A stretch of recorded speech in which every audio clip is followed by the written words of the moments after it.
Hello. हा, एक minute अरे फरीदा. हा, बोला माऊली, बोला माऊली.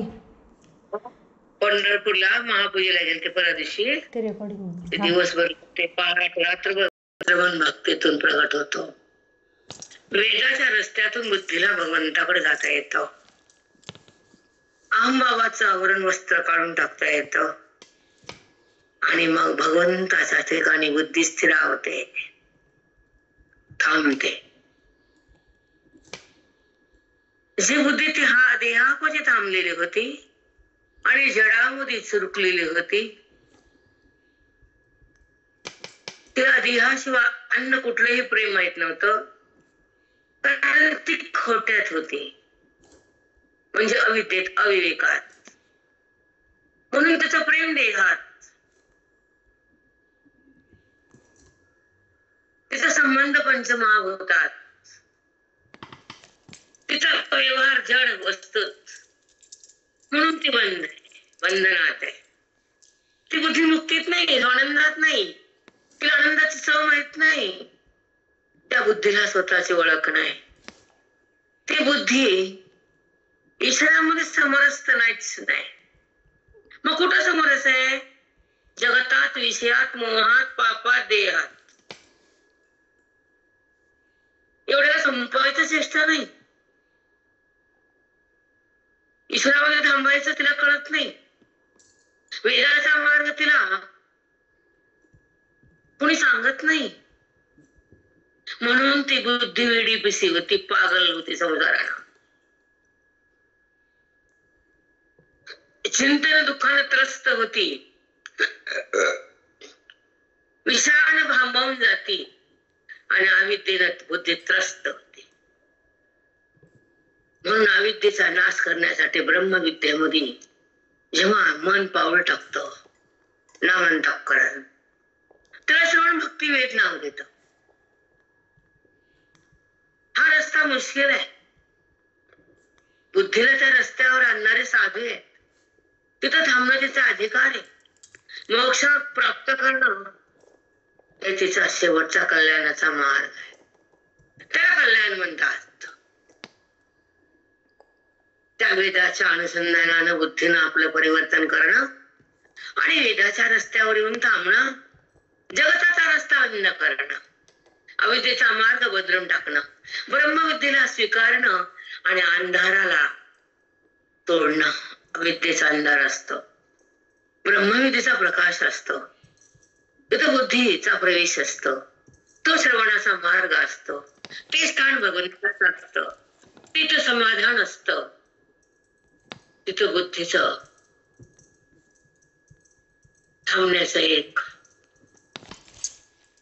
ठिकाण असतं. त्याला पांडुरंग म्हणा, हरी म्हणा, राम म्हणा, कृष्ण भगवान म्हणा, बजरंग बली म्हणा, तुम्हाला म्हणायचं ते म्हणा, पण ते स्थान ईश्वराचं आहे. त्याला नाव नाना आहेत, पण तो एक आहे. एकाला सोडून नानाकडे जाणं हे द्वैत आहे. नानामध्ये एकाला पाहणं हे अद्वैत आहे. एकरूप होणं हे मोक्षरूप आहे.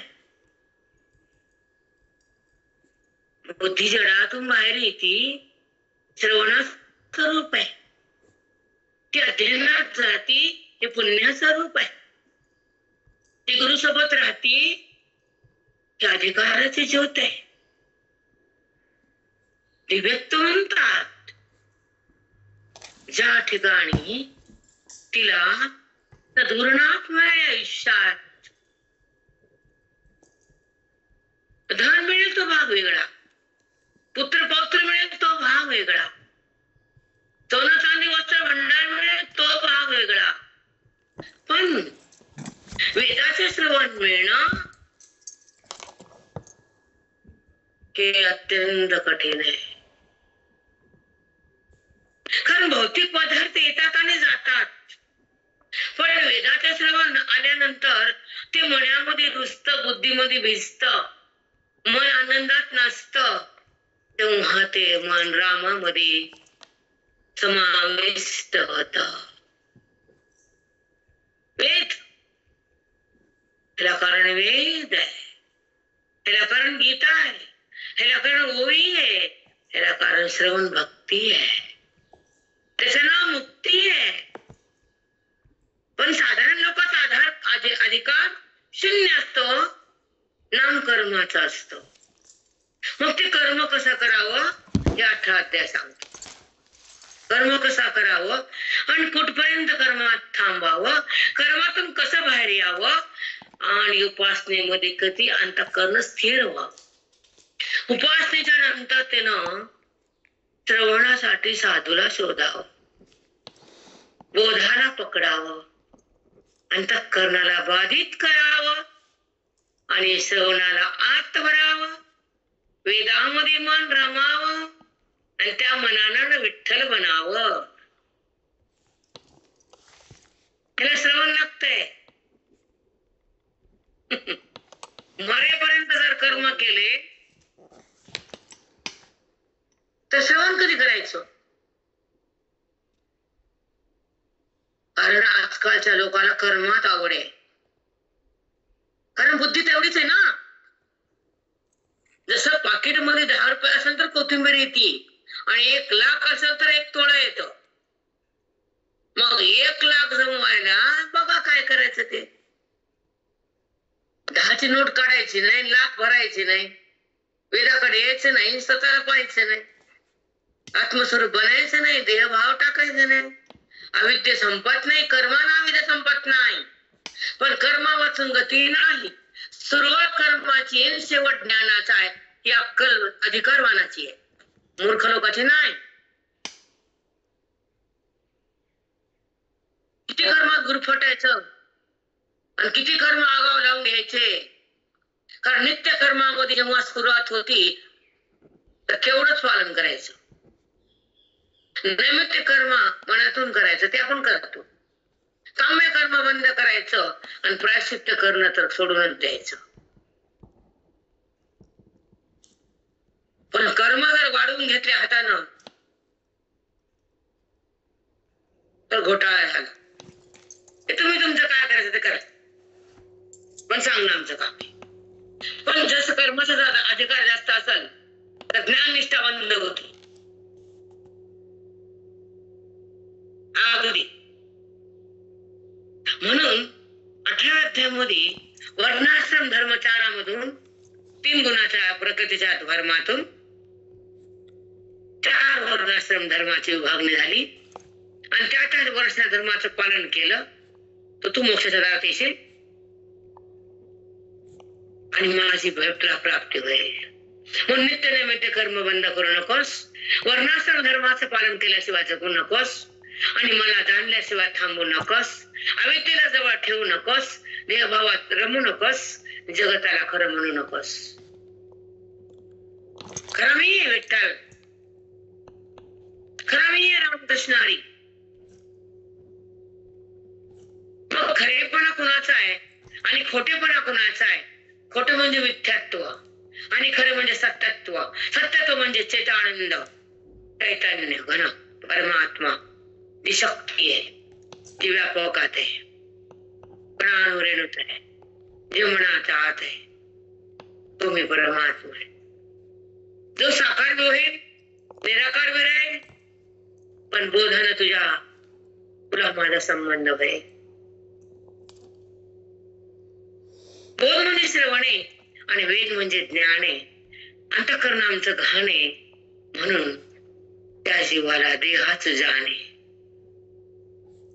देहाची जाण संपली तर बुद्धी भगवंतात रमली. जसं संसारात रमतो ना, नात्यात, पैशात, सोन्यात, चांदीच्या भांड्यात रमते. एखादी बाई लई आवडतं, मरणांत गोळा करते, लोकांना देते, पुढे जाती. दुसरं काय करते तू? काय करते दुसरं? गोळा करती, मरमर करती, भांडणे करती, चोऱ्याच्या पट्या करती, गोळा करती आणि ठेवती जाती. आपण बोध हृदयात ठेवल्यावर चोरी करायची गरज नाही. बोध ऐकायला भांडण लागत नाही. आपण गोळा करायचं, करावंच लागतं. पण हे गोळा करा आधी श्रवण. वेद संपन्न व्हा, जीवन मुक्त कडे या. हे आमचं सोन आहे.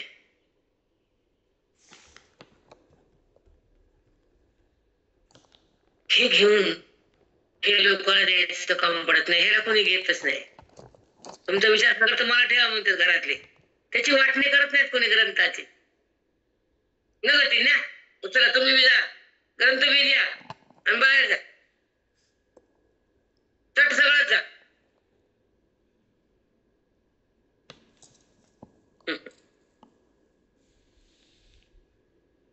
म्हणून संसारातले डोलू नका, त्या सोन्याला भुलू नका. ब्रह्मज्ञान सोनं हे विसरू नका.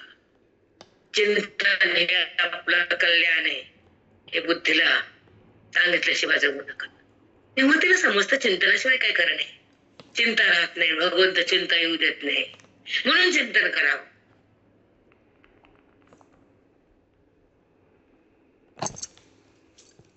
हो माऊली.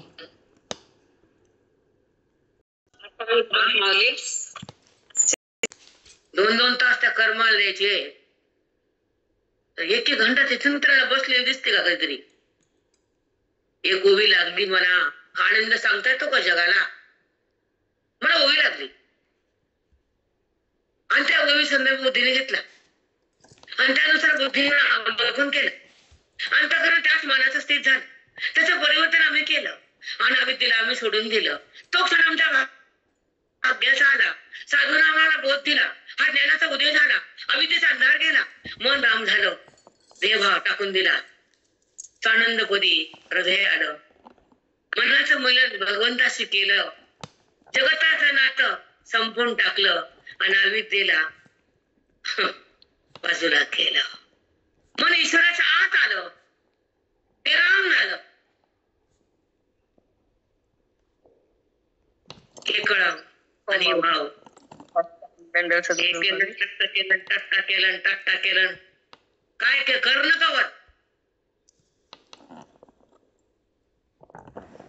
कवर कर ना. म्हणूनच अधिकार कमी असतो आणि पुण्य श्रवणाकडं कमी असत. तर श्रवणामध्ये पुण्य जर कमी असेल तर ती व्यक्ती श्रवणात थांबू शकत नाही. अधिकारच नाही ना. कोणता कर्माचा घराचा जर ते केलं त्याला धन्य वाटत.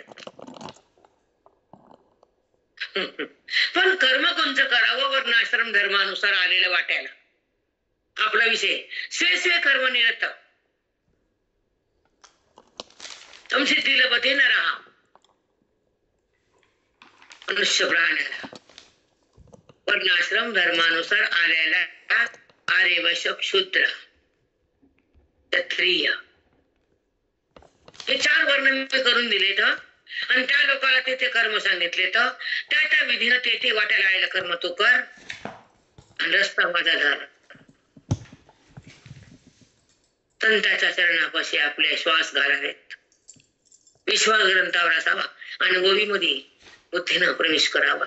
ओवीचा आणि बुद्धीचा संबंध असावा जो देहाचा आणि मनाचा संबंध आहे. अनधिक कालापासून या जन्मात तर नाही, लाखो कोटी जन्मामध्ये ते मन देहाला माझं म्हणत आहे. एका जन्मात धरू नका रे. एका जन्माचं बोलूच नका माझ्या पुढे. कोटी जन्म तुम्ही त्या देहाला माझं म्हणलेले आणि कर्मामध्ये मन टाकलेले, पुण्याची आशा केलेली आहे आणि पाप पुण्याचं खातं तयार केलेलं आहे. अधिकार कुठे आहे?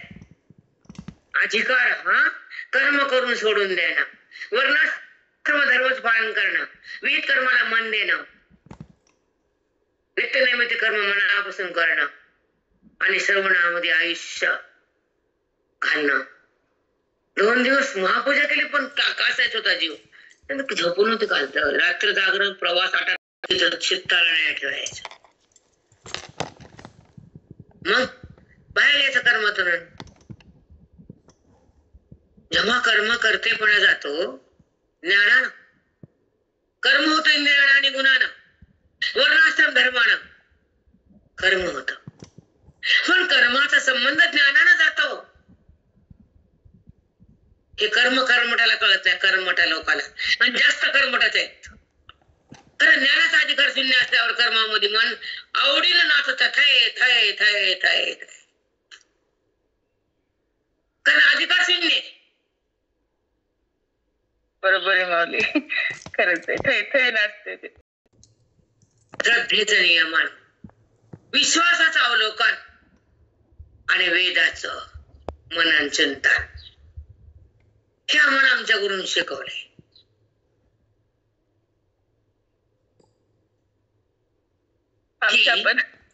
आमच्या गुरुने तेच शिकवले बाबा. आम्ही तेच करतो. अविद्येला संपवून वर्णाश्रम धर्माचं पालन केल्यावर तू मोक्षाच्या दारात येतोस आणि पुढे माझा बोध घेतल्यावर मुक्त होतोस. मुक्तीमध्ये तुला माझा सहवास लागतो आणि माझ्या सहवासात तुझा जो प्राण मन अंतःकरण एक होतं, तेव्हा तुझा देहाचा भाव तिथं संपला जातो आणि जन्म मरण मृत्यूला तिलांजली दिली जाते आणि तिथं प्रारब्ध पुण्य पाप संपून जातं. तेव्हा तुझं माझ्याशी आलिंगन बुद्धीला देता येतं. तुझी बुद्धी मला पकडून राहती, माझ्याशी समरस होती, माझ्याशी एकरूप होती. तेव्हा ही ज्ञानाची खरी रीती. साष्टांग सद्गुरु माऊली. मन प्राण इंद्रिय सगळ्यांचं एक. पंच प्राण दिवे भेवे भावे ओवाळू आरती. जीव भाव पण टाकण्यासाठी तुझ्या देवता लोक आकडा करायला. पंच प्राण जीवे भावे ओवाळू आरती. पंचप्राणातून आणि जीव आणि भाव, प्राण आणि जीव भाव एकच आहे. ते तुझ्या चरणावर अर्पण करायला आलो आणि काकडा करून घरी चाललो. पांडुरंग एक कर. हे पंचप्राण हे इकडे तिकडे गेल्यापेक्षा, दुसऱ्या येवणीत गेल्यापेक्षा, पाप पुण्य भोगाला दुसरा जन्म स्वीकारल्यापेक्षा, दुसऱ्या उपाधीत आल्यापेक्षा हे पंचप्राण तुझ्या चरणावर व्हायला आलो. जीवभाव ओवाळवरती. जीवभाव संपूर्ण त्या समोर आला. मग कोणता भाव पाहिजे तुला? विठ्ठल विठ्ठल म्हणतात भक्ताला. आत्मभाव दे ना विठ्ठला. जीवभाव घे, आत्मभाव दे. म्हणून तुझ्या दारी आलो. महावाक्याचा प्रसाद घेऊन जेव्हा पांडुरंगाला आपण पाहतो अधिकारानं, तर ती महापूजा असते. महावाक्याचे चिंतन बुद्धीमध्ये जेव्हा प्रवाहित होतं आणि पांडुरंगाचं आणि मनाचं ऐक्य होतं आणि दुग्ध शर्करा दह्याचा अभिषेक होतो, तर ते सुंदर दर्शन आत्मन व्हावं लागतं. दूध दही मध शर्करा पाणी गंगाजल ह्यानं तुला मी अभिव्यक्त केला, विचिंतन केलं. परब्रह्मलिंगम म्हणजे पांडुरंग. तू परब्रह्मलिंग आहेस. एका देवाला परब्रह्मलिंग नाव नाहीये, पण विठ्ठला तुला नाव आहे. कारण तू आराध्य आहेस, वारक संप्रदाय प्राण आहेस, तू संजीवन आहेस, तू वैकुंठातून आलास आणि विठेवर उभा राहिलास. जसा त्या विटेवर आहेस तसा अंतःकरणाच्या विटेवर पण आहेस. हा दिसणं वृत्तीचा संबंध आहे आणि हे अस्तित्व प्रकट करणं हा ज्ञानाचा प्रभाव आहे.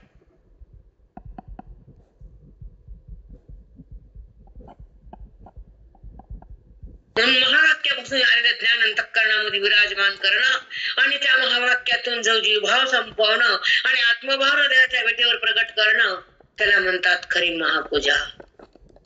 देव नाही तुमच्याहून दुजा, त्याला म्हणतात महापूजा. तत्वमसी. पाहणारा तू, पाहता तू, पाहणं तू. कोण नाही देवा. पाहणारा तू, समोर पण तू, पाहणी पण तू. पाहता पाहणी दुरी सांडून या. तो हरी श्रीहरी पाहिला विठेवरी. पाहता पाहणी दुरी सांडून या. तो हरी श्रीहरी पाहिला विठेवरी. पाहिला विठेवरी तो हारे सिंहणी पाहिला विठेवरी पाहिला विठेवरी पाहता पाहणे दुरी सारुनिया सारुनिया तो हा तो म्हणजे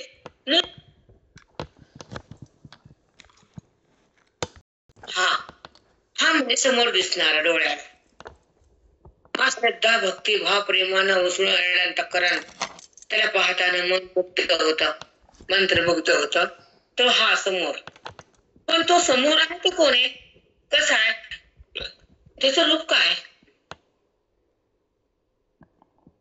तो प्रगट होण्याच्या आधी कुठे होता जेव्हा वीट फेकली तेव्हा तो विटेवर आला मग आधी कुठे होता नव्हता का तो आधी काकाच आहे का पूर्वीचा आहे कोणचा आहे तो हा प्रश्न तुम्हाला कधी पडत नसेल ना काही विचार करायचं कारणच नाही ना का आला आला तर कसा आला कोणत्या रूपाने आला त्याचं कोणतं रूप आहे तो दिसतो तसा आहे का अस्तित्व कसं आहे त्याचं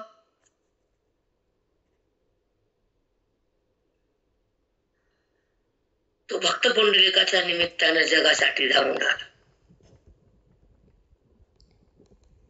पण जेव्हा त्याला तो दृष्टिगोचर होतो तो तसा नाहीये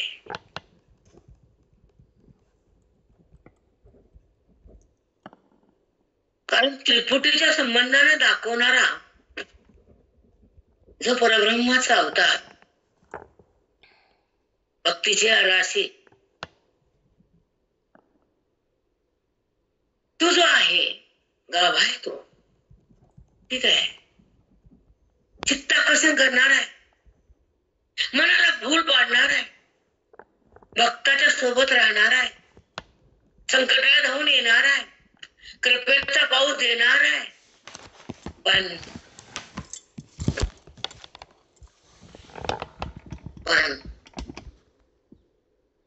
नामदेवाला औंढ्याला जा पण म्हणणार आहे म्हणला की नाही नामदेवाच्या हाताने जेवला मान्य जनावरांसोबत दळत राहिला गाऊनी स्वरात दासी जणीच्या घरात प्रमाणे पण नामदेवाला तिकडे जा म्हणला गुरुकडे का बरं म्हणला हरी बोलला माझ्यापासून सरक आता आणि माझ्या ओळखीसाठी गुरुकडे जा आणि तिथं मला पहा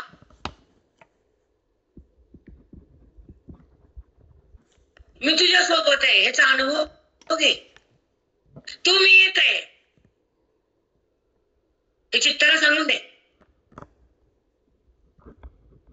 मी पाहताना भगवंत आणि मी दोन नाही हे समजून घे हे महापूजा म्हणजे महावाक्य तत्वमसी तुम्हाला सांगितले हजारदा आता सांगायची गरज नाही हो माऊली तत्वमसी सांगते की नाही हो माऊली सांगितलं तू आहेस तम म्हणजे जीव तत् म्हणजे ईश्वर स्वतःला जीव का समजतो कर्माचा भोग घेण्यासाठी उपाधीत आलो मी पण जरी आलो कर्मभोग संपला पाप पुण्य संपलं तर मग आता कुठे जायचं संपलं आमचं खातं आणि एक मिनिट बोल नका झाले माझ्या भावाची भावीज ओवळला आता कुठे जायचं माझ्या घरी साष्टांग दंडवत गुरु माऊली किती सुंदर सांगितलं ह्या मस्तकाला तिथं ब्रह्मरंध्र असतं ईश्वर असतं साक्षात त्या ठिकाणी प्रकाशमान. तिथं जर हात लागला बहिणीचा तर दारिद्र्य दुःख क्लेश सगळं जात. ज्याला भाव नाही त्यानं गायीवरती वाटून ओळावं लागतं. गाईला तिला दिवा लावायचं, मग ताट घ्यायचं, दिवाला, गाईला, सूर्याला, चंद्राला, ज्याला ओवायचं ओळायचं, पण बिन ओवाळता नाही राहायचं. हे धर्माचं पालन आहे, नित्यनैमित्त कर्माचं पालन आहे, विधीचं. मला काही भाव द्यायचं नव्हतं, आमच्याकडे लक्ष्मी असतात. पण महापूजा पांडुरंगाने वर्णाश्रमाचं पालन कसं करावं म्हणतात, विधीनं कसं वागावं आणि तिथे कर्म कसं पार पाडावं. आणि कर्म करताना क्रिया ही माझी नाहीये, नाही, क्रिया इंद्रिय करतात कर्म. पण त्या इंद्रियानं केलेलं कर्म त्या गुणानुसार होत आणि ते गुण त्या विधीनुसार वागतो. तो विधी म्हणजे धर्माश्रम वर्णाश्रम धर्माचं पालन. ब्राह्मणासारखं, वैश्यानं वैश्यासारखं, शूद्रासारखं, क्षत्रियासारखं वर्ण लावून गेले. आणि ते वर्णाचं पालन केल्यानंतर भगवंत तुम्हाला कल्याणकारी होतो आणि तुम्हाला त्या मोक्षाच्या दारात जाता येतो.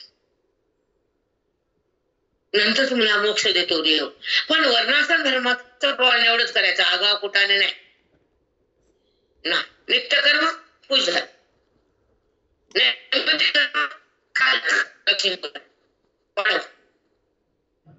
आकडा देवाला जाण, ते नैमित्तिक कर. सत्यनारायण नैमित्तिक कर. त्याच्यापेक्षा आगाव कुठाने करून घ्यायचे नाही, श्रवण बंद करायचं नाही, कधीच नाही. कारण श्रवणासारखा आघात जगात काहीच नाही. हे सांगितलंय माऊलीने पुढे. आता बघा ऐका. आता अध्याय 18 आणि श्लोक 45 आणि ओवी 885. त्यातून आता माऊली बराय काय बोलले. आपण शेषे कर्मण्य भेट संसिद्धी लभते नर. अर्ध्या श्लोकाचा भावार्थ झालेला. स्वकर्म निरतम सिद्धिं यथा विन्दति त्रच्छन. स्वकर्म निरत सिद्धिं तथा विन्दति त्रच्छन. ऐका, जेव्हा आपल्या आपल्या वर्णाश्रम धर्माच्या रीतीनं आलेलं वाट्याला केलेलं कर्म तू जर केलं स्वे स्वे कर्म विरत संसिद्धी लभते नराहा. आपल्या वर्णाश्रमानुसार आलेल्या वाट्याला कर्म करत राहिलास तर तुला सिद्धी प्राप्त होते नराहा, मनुष्य प्राण्याला. तर मग काय म्हणणे पुढे. स्वकर्म निरतम सिद्धी यथा विन्दति त्रच्छन. बघा, ती सिद्धी कशी तुम्हाला प्राप्त होती, ते कर्म कसं करावं हे तुला मी सांगायला. तुला ज्ञानाची सिद्धी तयार होती कर्माचं पालन केलं तर, असं बोलले. आता पुढे चला. स्वकर्म सिद्धी तथा विन्दति त्रच्छन. ते तुला मी सांगणार आहे. ते कशी प्राप्त होती, माझी प्राप्ती तुला कशी होती, त्याला सिद्धी म्हणतात. साधी भाषा आपली. चला ऐका. आता येची विचक्षणा वेगळलिया वर्णा उची जैसे करणा शब्दाधिक. ऐका. आता येची विचक्षणा वेगळलिया वर्णा उची जैसे करणा शब्दाधिक. अर्जुना, ते शब्द स्पर्श रूप रस गंध हे जे विषय येतं आणि त्याचे भोगणारे इंद्रिय येतं. शब्द हा कानाच्या द्वारे भोगता येतो, रूप हे डोळ्याच्या द्वारे भोगता येतं, रसना ही जिभेला चाखता येते. जसं जसं ज्या ज्या इंद्रियाचा ज्या ज्या विषयाचा संबंध होतो आणि तो विषय भोगता येतो, तसं त्या ज्या वर्णाचं आणि त्या त्या कर्मात संबंध होतो. तर तुला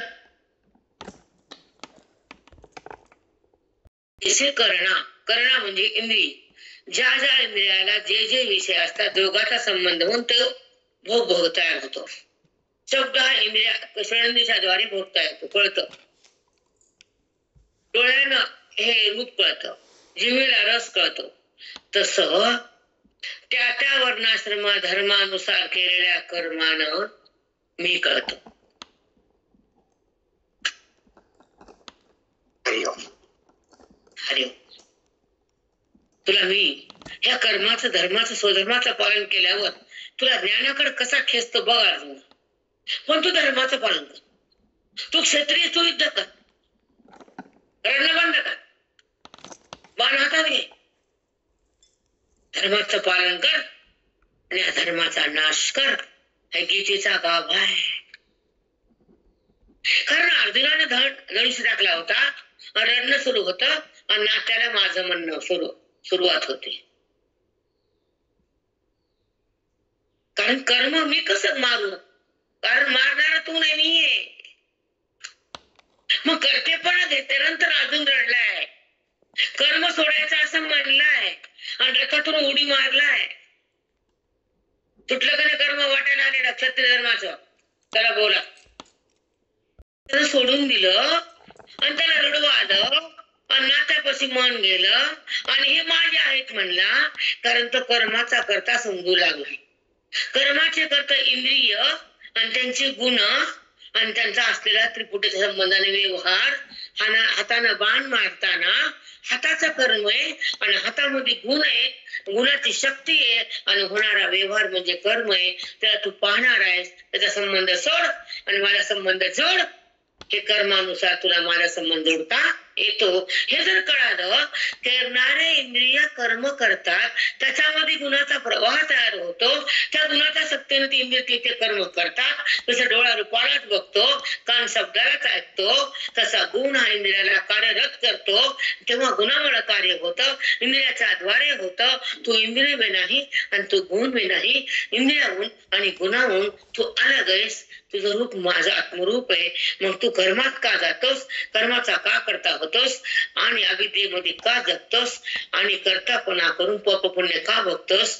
करतेपणा तुझा नाही, साक्षी भाव तू आहेस. तू त्या कर्माला पाहणार आहेस आणि जाणणार आहेस.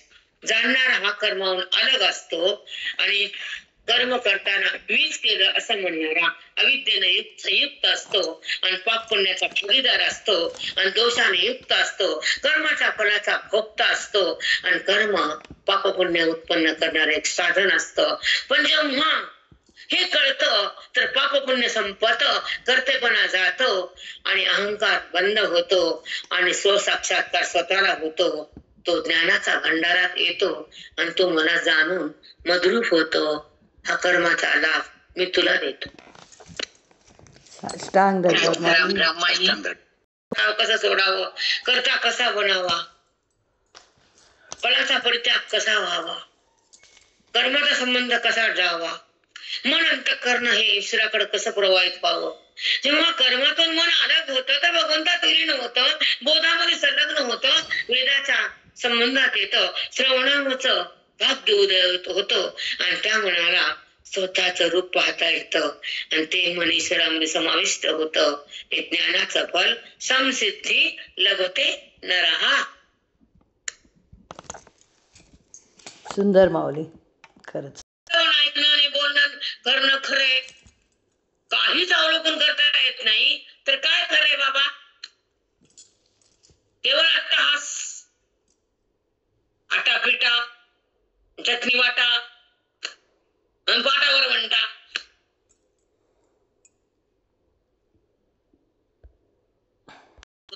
सर्वांनाच फल तुमच्या हृदयात येतं आणि हेच खरे हे कळतं. त्याला म्हणतात ऐकलं, कळालं, सांगितलं. जर तुम्हाला काही पकडताच येत नाही, शून्य हृदय, शून्य वृत्ती. म्हणून बोध हा हृदयामध्ये थांबावाच. संताच्या संगतीत त्या बोधाला, त्या अंतःकरणाला, त्या संताच्या सोबत त्यानं राहावंच. जर बोध घेता आला नाही तर ते अंतःकरण इकडे वापस इकडे येतच. कारण ते रिक्त असतं, रिकाम रिकाम रिकाम रिकाम. काही कळतच नाही त्या मनाला, टिकत नाही बोध तिथं अंतःकरणाला. म्हणून ते अंतःकरण रिक्त. थोडंफार पुण्य होईल ते आम्हाला काटायचं नाही. आम्हाला पुण्याची गरजच नाही. आम्हाला श्रवणाच्या बोधाचा अधिकार होता. अंतःकरणानं केलेली आपली अवस्था पाहिजे. बोधामुळे बदललेलं अंतःकरण पाहिजे, वेदामध्ये अंतःकरणाचा प्रवेश पाहिजे, आणि गीतेचं स्वारस्य पाहिजे, मोक्षाचा फल पाहिजे, जीवा शिवाची एकता भोगली पाहिजे, वेदाचं रहस्य हृदयात आलं पाहिजे, आणि देहभाव टाकून आत्मभाव जागा झाला.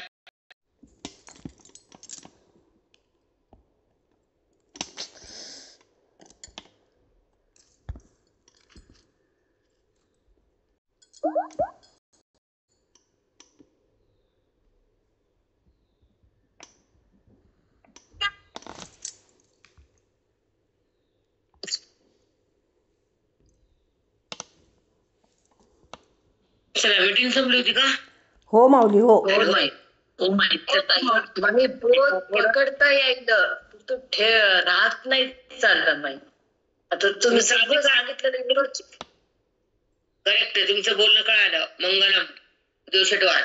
ऐका, तुम्हाला कळायले ठीक आहे, कळणं भाग्य आहे, पण ते भोग टिकणं ते भाग्य आहे.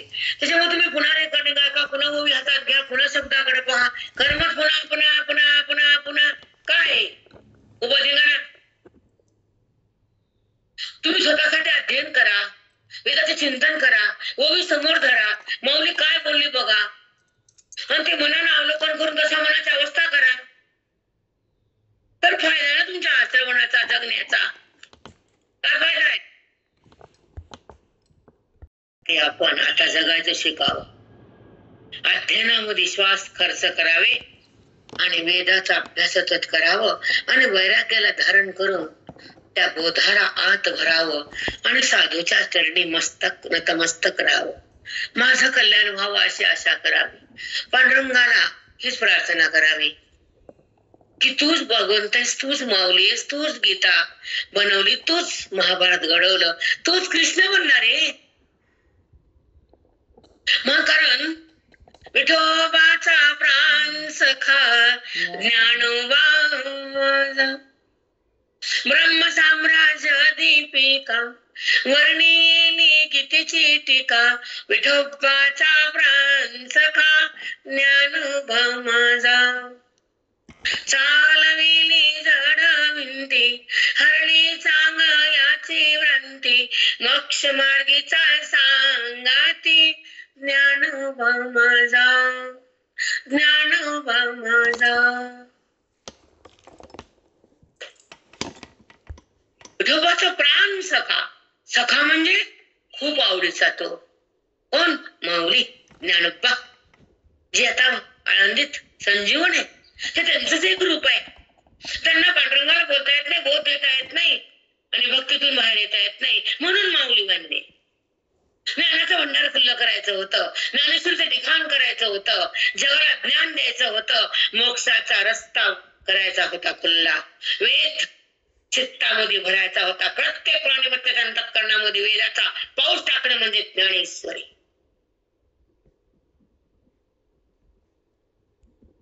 साष्टांग दंडवत माऊली. आता आमची माऊली व्हायली माई अशीच. ज्ञानोबा माझा, ब्रह्म साम्राज्य दीपिका, ब्रह्मस्वरूपाचं साम्राज्य देणारी, मोक्षाचा दिवा लावणारी, आणि भावबीजेचा आनंद देणारी, लख अंधारातून प्रकाशात आणणारी दिवाळी, साधकाची मायबाप विठ्ठल, आणि त्यांचं रूप म्हणजे माऊली, आणि त्यांचं ज्ञान म्हणजे ब्रह्म साम्राज्य दीपिका म्हणजे दिवा ज्ञानाचा. ज्ञानोबा माझा,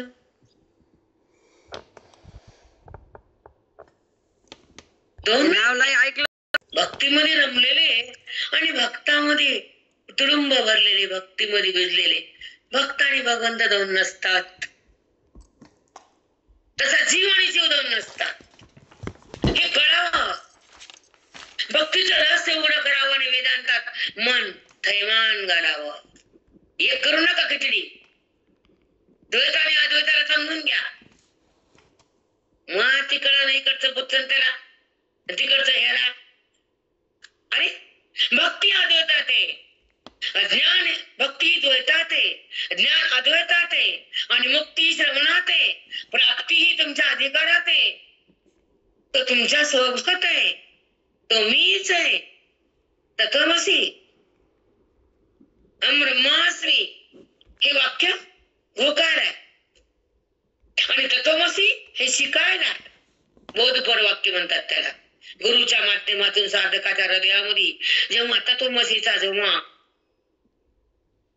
जो शब्दाचा उच्चार करून त्याचा भावार्थ स्पष्ट करतात आणि ज्या जीवाचा जो शिवाच्या उपाधीचा परित्याग करणं आणि भागत्याग लक्षणे दोघांचं ऐक्य करणं, लक्ष रक्षित करणं, ह्यांचं लक्ष आणि जीवाचं लक्ष आणि शिवाचं लक्ष हे चिद्घन परमात्माच आहे. आणि त्या ठिकाणी 3 भाग आहेत जीवा शिवाचे. एक उपाधी आहे, एक उच्च व्यवहार आहे आणि बाजूला परमात्मा त्याच्या सोबतच आहे. पण जीवाच्या सोबत परमात्मा आहे तर ते का कळत नाही आणि तो प्रगट का होत नाही, अविद्या जात नाही म्हणून हा पश्चार्थ आणि लक्षार्थ हे जेव्हापर्यंत कळत नाही, महावाक्य गुरुकडून मिळत नाही, तोपर्यंत टकटक बोलून फायदा नाही. हे समजून घ्यायचं. हर एक प्राणी मात्रासाठी हे वचन आहे वेदाचं की जीवाचं आणि शिवाचं उपाधी मधले जे नाना पॉइंट असतात त्याचा भागत्याग लक्षणेनं परित्याग करून जे लक्षांश एकत्रित करायचं आणि जे राहिलेल्या उपाधीचा भाग आहे तो जीवाची उपाधी आणि शिवाची उपाधी हे टाकणं हे ज्ञानाचा फलभाग आहे. जेव्हा बोधानं ही उपाधी बाजूला जाती आणि व्यक्ती ईश्वरा समर्पित होती, अविद्या नष्ट होती आणि ब्रह्मविद्या अंतःकरणात गुरुच्या मार्फत जाती, तेव्हा 2 पदे एकत्र होतात, जीव आणि शिव. इकडे जीवाचा कुठंच नाही आणि शिवाचं आत्मा म्हणजे ब्रह्म आहे हे लक्ष आहे. आणि भक्त्याग लक्षणेनं सर आणि असार टाकणं हा तुमचा अधिकार आहे. हे महावाक्याचं फल आहे.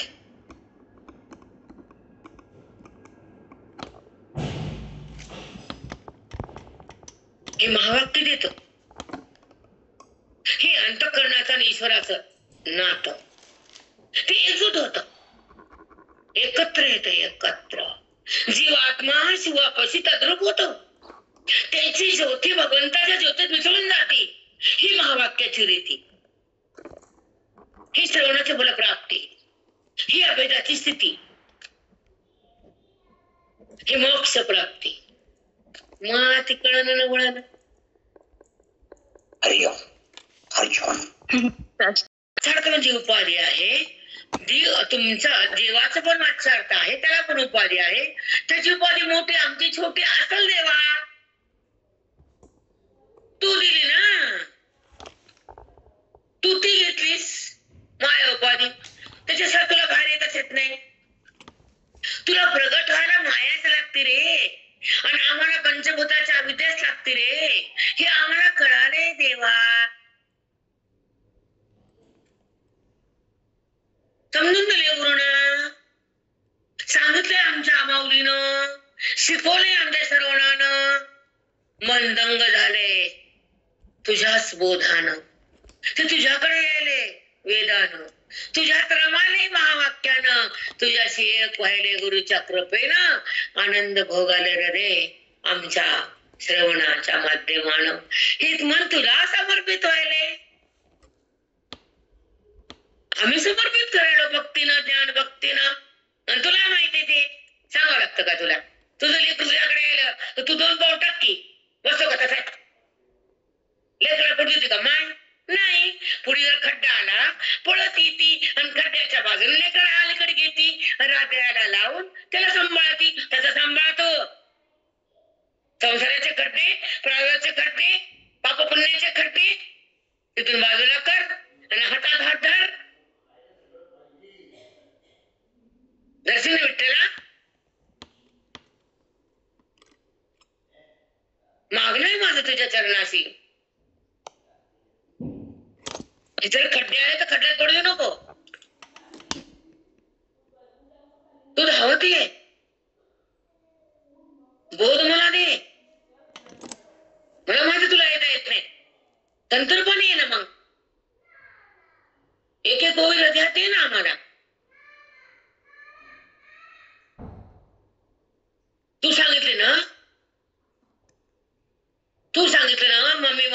जीवलोके, हे सगळा माझाच अंश आहे आणि सगळा मीच आहे, तर मला मी देह वाटतंय. मग हे बंद कर की.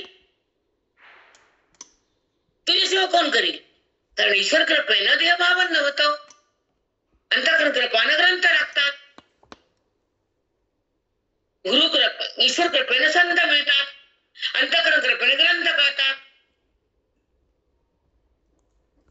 मग तू जर कृपा केली तर आम्हाला कळल. तू कृपा करीत संत मिळाल. आमचा अधिकार वाढला तर तुझा मला अवैध होईल. अधिकार कमी झाला तर संसार सोबत येईल. अधिकार नाही आम्ही वाढवला, तुझी चूक नाही. पण संत नाही मिळाले थोडं वाईट वाटतं. आयुष्य संपन्न व्हायला संत मिळावे. हृदय भगवंतापाशी जायला वेद कळावा. आणि तुझं मीच आहे ही अनुभूती यायला मोक्ष मिळावा. वेद कळावा आणि तू मिळावा. एवढंच मागणं तुला. सांग बरं, तुला काय मागितलं करे? मला चंद्र हार दे, मला चप्पल हार दे. सांग बरं विठ्ठला, खरं सांगतो. तुला मागायला कधी सोनं चांदी? बोल बरं, मागितलं तुला कधी? मग तुला एकच मागितलं, तू मला कळू दे, तुझं ज्ञान मला मिळू दे, माझी अविद्या जळू दे, मला तुझी प्राप्ती होऊ दे. तुला माहिती ना काय काय मागितलं तुला ते? तू तर सर्वज्ञ बापाचा बाप आहेस की, जगाचा माय बाप आहे ना तो. सांग बरं काय मागितलं कधी? सांग बरं, रुसले का कधी संकटात? तुझ्यापाशी आले का कधी की माझं काही सांगायला? सांग बरं, कधी मांडलं का तुझ्यापाशी घराने मी? हा, मग आता धावत ये.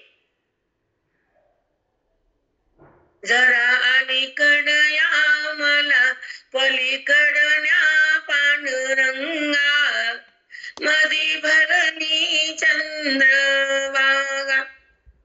जरा अलीकड या मला पलीकडण्या पांडुरंगा, मधी भरणी चंद्रभागा.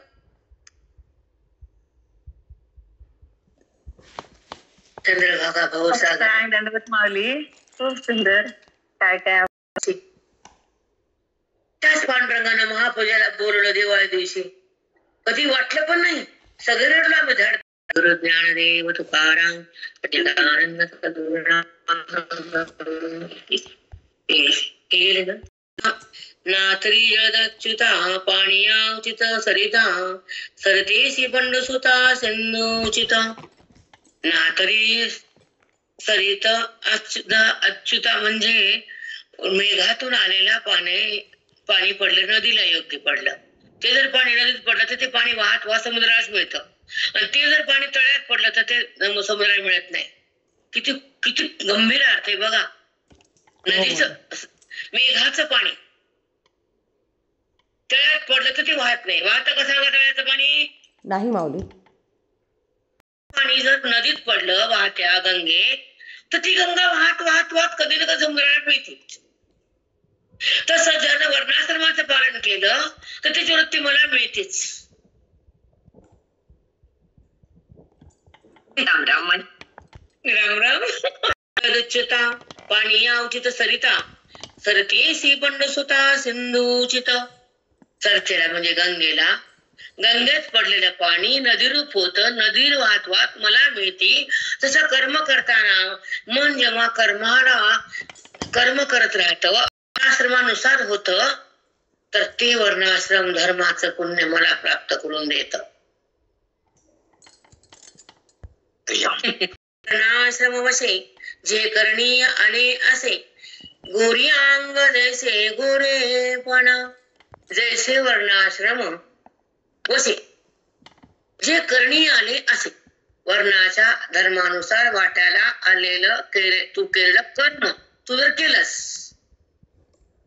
गोरी अंग जैसे गोरेपण, गोऱ्या माणसाला गोरेपण जसे शोभून दिसतं, तसं कर्मानं तुझं कर्म तुला शोभून दिसतं आणि त्याला माझी प्राप्ती होती. तेच तुला कर्म शोभत. म्हणून विधीभाई वागू नकोस, वर्णाश्रम सोडू नकोस, नित्य वाचून काही करू नकोस आणि मला प्राप्त केल्याशिवाय थांबू नकोस, असे भगवंताचं मनोगत आहे. आता ऐका.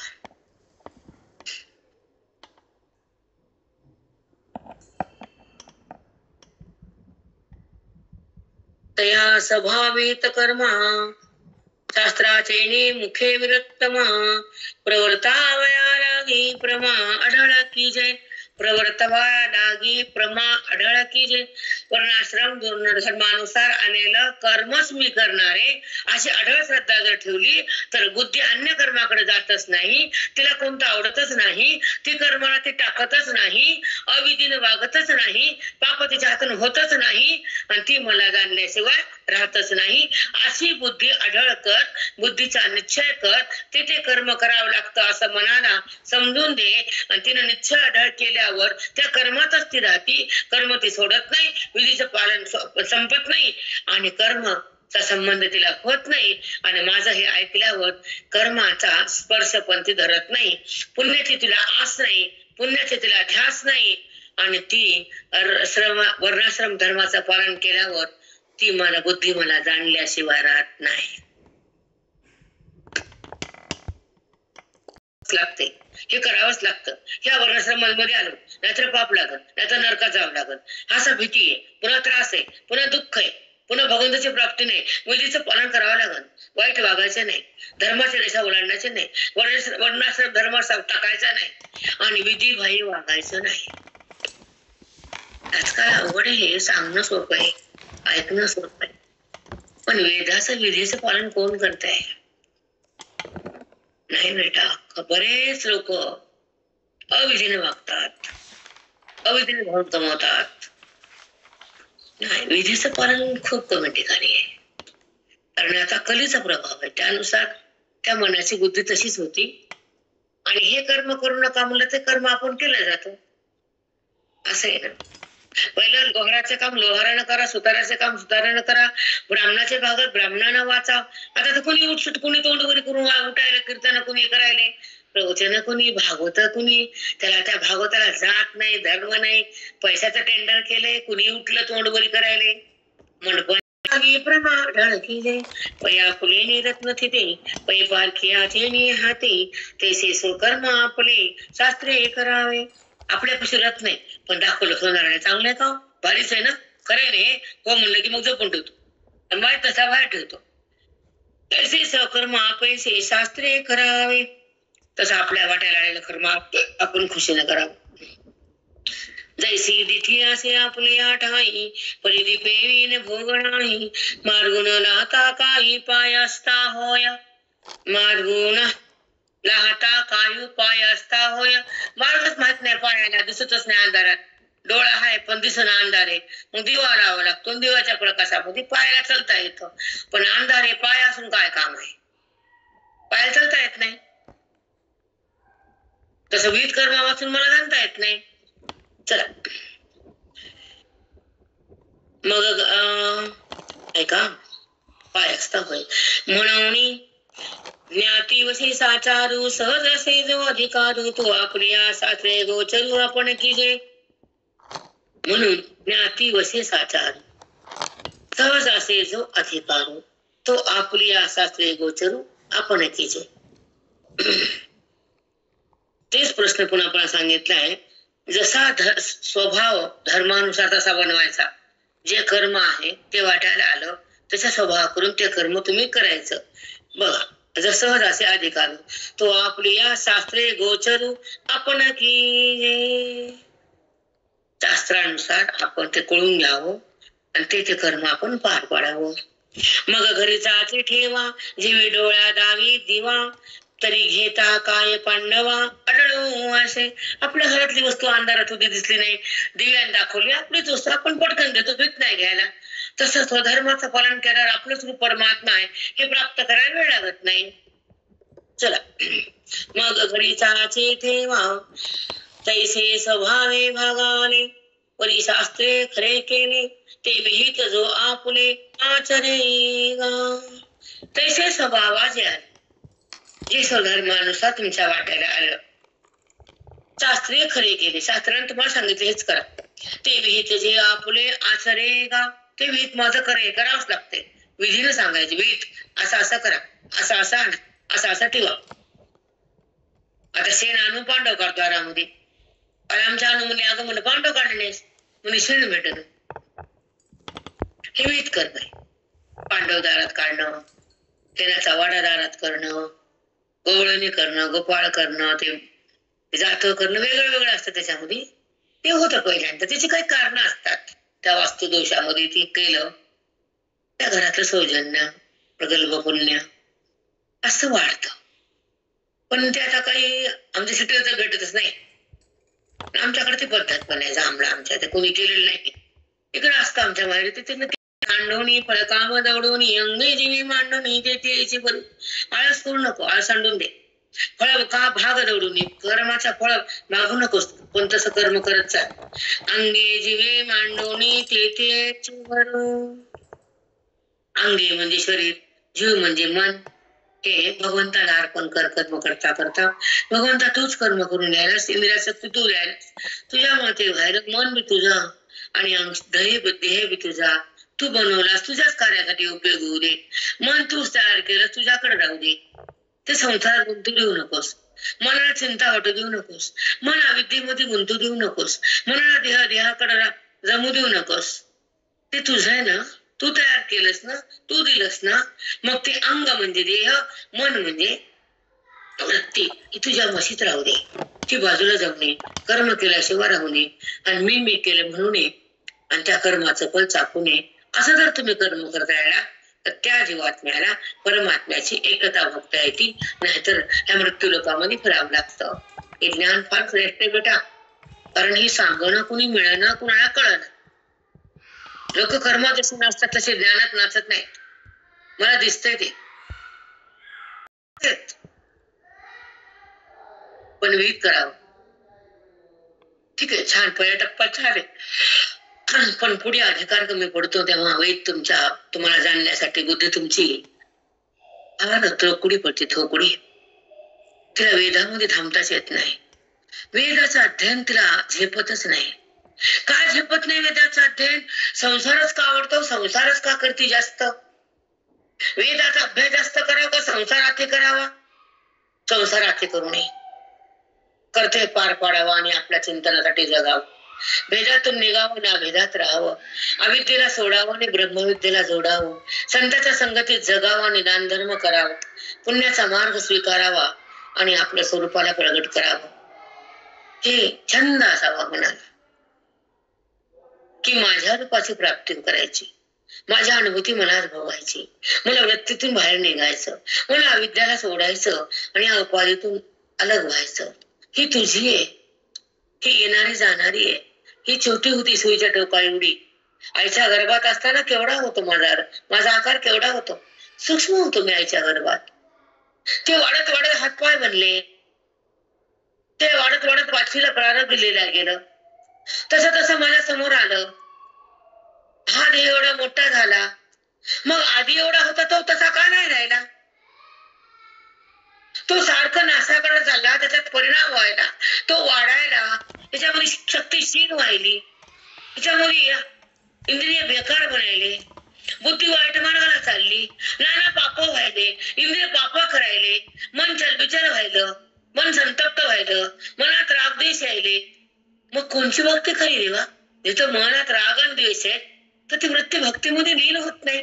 पण जेव्हा श्रवणाच्या माध्यमातून साधूच्या संगतीतून वेदाच्या बोधातून राग द्वेषाची समाप्ती होती, अविद्या भस्म होती आणि ब्रह्मविद्या आत जाती, तर इंद्रियाची स्थिती तेव्हा एकदम ठप्प होती आणि ते अचपल आणि चपल या दोन अवस्थेतून भिन्न होतात. अचपल होतात इंद्रिय, अधिचपल असतात. वासनेच्या द्वारे इंद्रिय वासनेच्या माध्यमातून दूर पळतात विषयाकडे, मनोवृत्ती. पण वासना जेव्हा संपत्ती अविद्या जेव्हा नष्ट होती आणि इंद्रियाची शुद्धता तयार होती, विकारातून इंद्रिय स्तब्ध होतात, विकार बाजूला जातात आणि निर्विकार पद येतं त्या इंद्रियाला. मग मन निर्विकार बनतं, इंद्रिय शिथिल होतात, वृत्ती पवित्र आणि स्थिर होती आणि ईशाला सोडून ती पुढे जाती. ही वेदांताची रीती. आणि मग ती साधूची कृपेची प्राप्ती. तेव्हा ते मन ईश्वराला ओळखायला सुरुवात होती. धडपड करतं, ते रडतं, झगडतं, संकटावर मात करतं प्रारब्धाला पुसून टाकतं, अविद्येला नष्ट करतं, ओवीमध्ये गुंतून राहतं, वेदाच्या संगतीत येतं, बोधामध्ये स्वच्छ होतं. आणि हे खरं संताचं नातं. ते इंद्रियाला सोडून पुढे जातात, गुणाला टाकून बाजूला होतात आणि आत्मसुखामध्ये रत होतात, ब्रह्मसुखामध्ये सदा राहतात. ते संतांच्या संगतीमध्ये कल्याण करून येतात. तर स्वतःच्या ओळखीमध्ये साधक माझे सुसंपन्न होतात, वेदाच्या अभ्यासात वेदमय होतात, साधूच्या बोधात ब्रह्ममय होतात, संसारातून अलग होतात, संकटावर मात करू लागतात, विषयासाठी रडत नसतात, बोधासाठी झगडत असतात आणि आपल्या माऊलीच्या बोधामध्ये अंतःकरणाला तद्रूप करतात. हे साधक माझे पावन होतात, पावन होतात, परिपूर्ण होतात. सर्वांना आशीर्वाद, सर्व शुभेच्छा. साष्टांग दंडवत